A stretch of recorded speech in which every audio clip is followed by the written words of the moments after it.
നമസ്കാരം.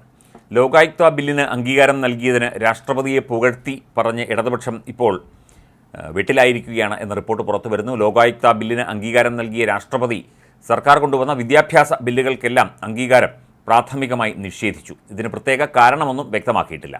ബില്ലുകൾ അസെൻഡ് വിത്ത് ഹോൾഡ് എന്നാണ് അറിയിച്ചതെങ്കിലും ഫലത്തിൽ ഇത് അനുമതി നിഷേധിക്കലാണ്. ഇതോടെ ലോകായുക്തയിൽ ഗവർണറെ പരിഹസിച്ച CPM നേതാക്കൾ എന്ത് ചെയ്യണം എന്നറിയാൻ വയ്യാത്ത അവസ്ഥയിലാണ്. ഈ വിഷയങ്ങളിൽ ഇനി സംസ്ഥാന സർക്കാർ കൂടുതൽ നിയമോപദേശങ്ങൾ തേടേണ്ടി വരും. സർവകലാശാലകളുടെ ചാൻസലർ സ്ഥാനത്ത് നിന്ന് ഗവർണറെ മാറ്റി വിദഗ്ധരെ നിയമിക്കാനുള്ള ബില്ലിനും VC നിയമനത്തിനുള്ള തെരഞ്ഞെടുപ്പ് സമിതിയിൽ സംസ്ഥാന സർക്കാരിന് മേൽക്കൈ ലഭിക്കും വിധം കൂടുതൽ അംഗങ്ങളെ നിയമിക്കുന്നതിനുള്ള ബില്ലിനും സർവകലാശാലകളുടെ ട്രൈബ്യൂണലായി ന്യായാധിപന്മാർക്ക് പകരം ഉദ്യോഗസ്ഥരെ നിയമിക്കുന്നതിനുള്ള ബില്ലിനും സാങ്കേതിക സർവകലാശാല സിൻഡിക്കേറ്റിലേക്ക് 6 അംഗങ്ങളെ കൂടി നിയമിക്കുന്നതിനുള്ള ബില്ലിനുമാണ് രാഷ്ട്രപതി അനുമതി നിഷേധിച്ചത്. ഇതെല്ലാം ഗവർണറുടെ താൽപ്പര്യത്തിന് വിരുദ്ധമായിരുന്നു.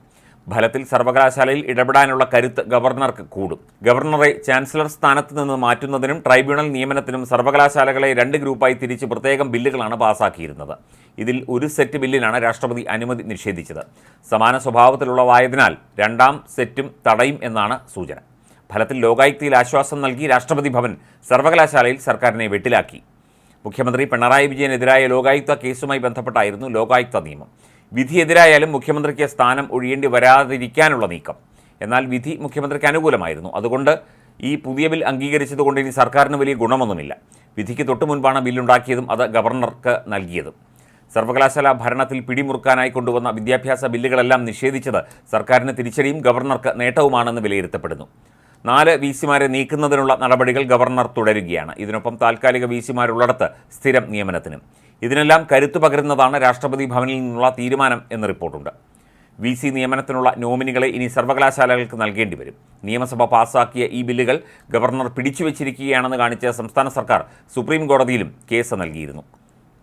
കോടതിയിൽ നിന്ന് പ്രതികൂല പരാമർശങ്ങൾ വന്നപ്പോഴാണ് ഗവർണർ അവ രാഷ്ട്രപതിക്ക് അയച്ചത്.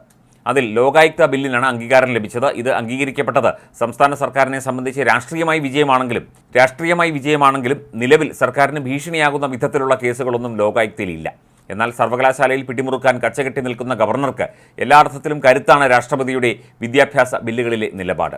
UGCയോടുകൂടി അഭിപ്രായം ചോദിച്ചാണ് നടപടികൾ എന്നാണ് സൂചന. സഹകരണ സ്ഥാപനങ്ങളുടെ ഭരണസമിതികളിൽ അഡ്മിനിസ്ട്രേറ്റർമാർക്ക് വോട്ടവകാശം നൽകുന്ന ബില്ലിൽ രാഷ്ട്രപതിയുടെ തീരുമാനം വന്നിട്ടില്ല. മിൽമ ഭരണപക്ഷ സ്വാധീനത്തിലാക്കാൻ ഉദ്ദേശിച്ചുള്ളതായിരുന്നു ഈ ബിൽ. ഇതിനൊപ്പം സാങ്കേതിക സർവകലാശാലയിൽ മുൻ MP PK ബിജു അടക്കമുള്ളവരെ നാമനിർദ്ദേശം ചെയ്തത് സാധൂകരിക്കുന്നതിനുള്ള ബില്ലിനും അനുമതി നിഷേധിച്ചതോടെ അവരുടെ അംഗത്വവും റദ്ദാകും.